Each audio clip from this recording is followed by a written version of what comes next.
This is SCOTCH MOSES. Senator Sanders, thank you for joining us. It's a pleasure to be here, Jake, and to discuss the vast income inequality that exists in our country today. As you know, the top 1% of Americans... Senator, I'm sorry to interrupt, but we've actually already heard quite a bit about your domestic policies. Our viewers are more curious to hear about some of your thoughts on America's foreign affairs. For example, the situation in Syria and ISIS. How would you, as Commander-in-Chief, handle the current crisis? I'm glad you asked that question, Jacob. As you know, I voted against the Iraq War, and in Vietnam, I was a conscientious objector. So you're saying you're against military intervention? Oh, yes. I'm strongly against American troops on the ground in Syria. So what would you do? Well, it's very simple, Jake. I'd nuke them. What? We have, in the middle of our country today, a huge stockpile of nuclear armaments, the top 1% of which is recycled for nuclear energy, but the lower 99% is left hung out to dry. This is unacceptable. It's time to put the 99% back to work.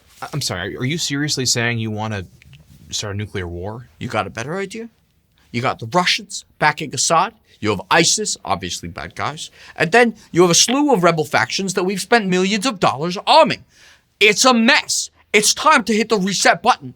I say we stop spending and start bombing. I don't even know where to begin. The environmental implications alone. Environment. Let's talk about the environment. The biggest threat to our children and our children's children is the prolonged use of fossil fuels. Now, what do they got in the Middle East? Oil, and lots of it. But if we nuke them, guess what? No more oil. It'll either be blown up in the hellfire or so irradiated that it cannot be used. But what about the global effects of nuking an entire region? Global. Let's talk about global warming. The nuclear winter alone will drop global temperatures by 2 to 3 degrees centigrade, thereby reversing the effects of man-made climate change. That's number one. Number two, since the sun will be blotted out for years, solar energy, unfortunately, will take a hit. But the resultant catastrophic superstorms will augment wind production correspondingly. Jesus Christ. Furthermore, the astounding casualties will reduce global demand for energy and bring worldwide population to a sustainable level for the first time in decades. So your plan is to kill a bunch of birds with one stone? Actually, several ICBMs topped with a nuclear payload, but essentially, yes, a lot of dead birds. And thousands of innocent Syrians. Millions, Jacob.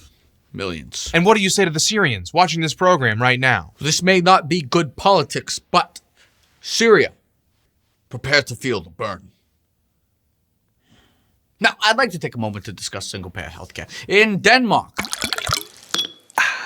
Senator Bernie Sanders is a self-proclaimed socialist with ties to small-time online comedy groups.